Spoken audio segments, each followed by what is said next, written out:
ஆங்கிலத்துல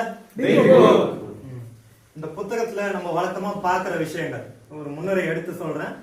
குடியால பாதிக்கப்பட்டு அதுல மீண்டு வந்தவங்க தன்னோட வாழ்க்கையில குடியை எப்படி எல்லாம் பாதிப்பு ஏற்படுத்துச்சு, அதுல மீண்டு வர என்ன முயற்சி செய்தோம், அதுல இருந்து மீண்டு வர எது உதவியா இருந்துச்சு அப்படின்றத தன்னோட சுயசரிதையை எழுதுனதுதான் நம்ம இந்த பாடங்கள்ல பார்த்துட்டு வரோம் தொடர்ந்து இந்த புத்தகத்துல. அது சம்பந்தமா இன்னைக்கு ஒரு பாடம் பார்க்க போறோம். பாடத்தோட தலைப்பு நானும் வாழலாம்.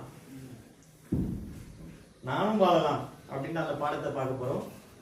பாடத்தோட ஆரம்பத்திலேயே நான் ஒரு குடிநோயாளி, கடவுள் அருளாலும் இந்த அதிசயமான ஆல்கஹாலிக்ஸ் அனானிமஸ் தோழமையின் உதவியாலும் இன்று தெளிவு நிலையில் இருக்கிறேன் அப்படின்னு ஆரம்பிக்கிறாரு. குடிப்பதற்கு ஒரு சந்தர்ப்பம் தான், பிறகு சிறிந்த ஆவியை பற்றி பிரியமான பழைய ஞாபகங்களை பேசிக்கொள்ள அது ஒரு வாய்ப்பு அப்படின்றாரு.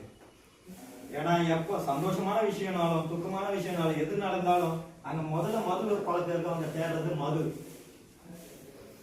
ஏதாவது துக்க வீட்டுக்கு, ஏதாவது ஒரு இறந்தவங்க வீட்டுக்கு போனாலும் அங்கேயும் முதல்ல மதுவை தான் தேடுவோம்.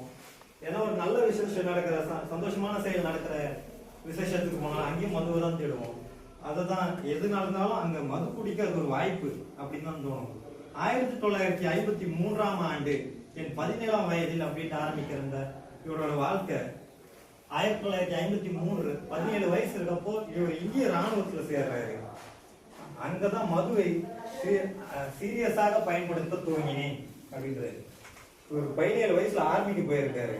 ஆர்மிக்கு போனப்போ அங்கதான் இவர் ஃபர்ஸ்ட் இந்த ஆல்கஹால் மது பழக்கம் இதை வந்துட்டு நான் பயன்படுத்த துவங்கி இருக்காரு. ஆரம்ப காலத்தில் மந்த நிலையில் இருந்து கிளம்ப செய்யும் பொருளாக மதுவை பயன்படுத்தினேன் அப்படின்னு ஒரு வேக்கப் எனர்ஜி ட்ரிங்க் மாதிரி ஒரு மதுவை பயன்படுத்திருக்காரு. உடல் மந்தமா இருக்கு, அதை உடனே சுறுசுறுப்பாக்கணும் அப்படின்ட்டு அதுக்கு அப்படின்றது. கோபத்தை அதிகப்படுத்த கூட அதை பயன்படுத்தினேன்.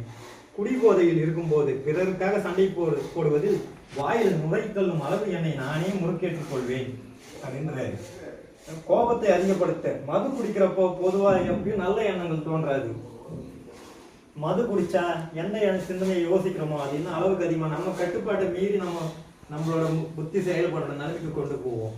அப்படிதான் கோபத்தை அதிகப்படுத்த மற்றவங்க மேல இருக்க வெறுப்பு காட்டுறதுக்கும் பலர் மது வருவாங்க. இவர் கோபத்தை மற்றவங்களுக்காக சண்டை போடுறது கூட இவர் மதுவை தான் பயன்படுத்தியிருக்காரு. அப்படி பயன்படுத்துறப்ப வாயில நுரத்தாத அளவுக்கு மதுவை பயன்படுத்தினேன் அப்படின்னு இருக்காரு.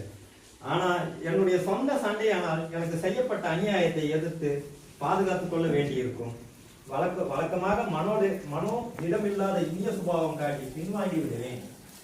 எல்லாம் குடிச்சிட்டு மது அருந்தி இருக்கப்போ ஏதாச்சும் ஒரு சண்டை ஒண்ணுமே இல்லாத ஒரு பிரச்சனைனா அதுக்காக அவ்வளவு சண்டை போடுவாங்க, கோவப்படுவாங்க.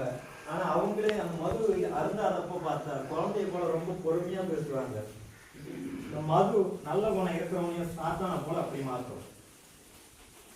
ஆனால் ஒட்டுமொத்தமாக பார்க்கும்போது குடிப்பதை நான் விரும்பி சந்தோஷப்பட்டேன்னு சொல்றாரு. பிறரை சந்தோஷப்படுத்துவதற்காகவும் மிகவும் முயற்சி செய்தேன் அப்படின்றாரு.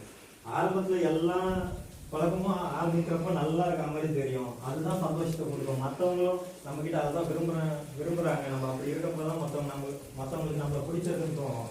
இந்த மதுவும் ஒரு வகையில் அப்படிதான். நம்ம ஆரம்பிக்கிறப்போ இதுதான் நமக்கு தைரியத்தை தருது, தன்னம்பிக்கை தருதுன்ற மாதிரி ஒரு மாய விருப்பத்தை உருவாக்கும்.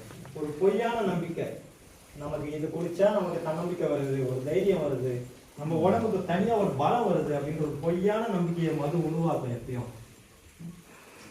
1960ஆம் ஆண்டு திருமணம் செய்து கொண்டேன் அப்படின்ட்டு இவரோட அடுத்த அத்தியாயம் தொடங்குறப்போ அடுத்த வருடம் விமானப்படையில் இருந்து வெளியே வந்தேன்றாரு.